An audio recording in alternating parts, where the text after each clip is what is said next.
asset ng pamilya namin mukhang mabubulok na.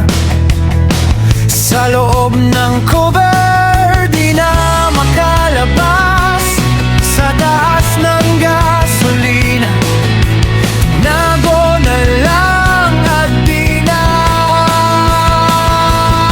magamit.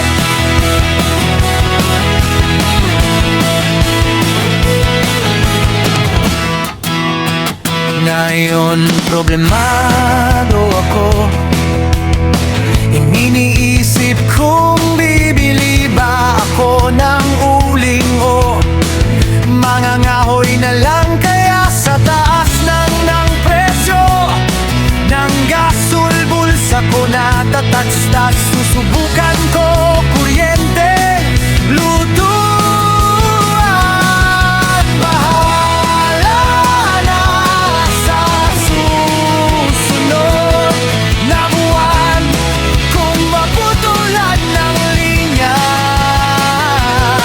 Mahirap, oo, mahirap ang mga nangyayari. Mahirap yung mahirap ka na, lalo pang maghihirap. Asan ang hustisya?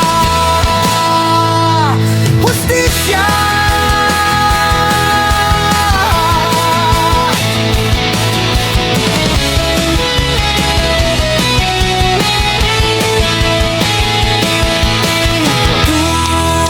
Tuan, bahala na siyang pag naputo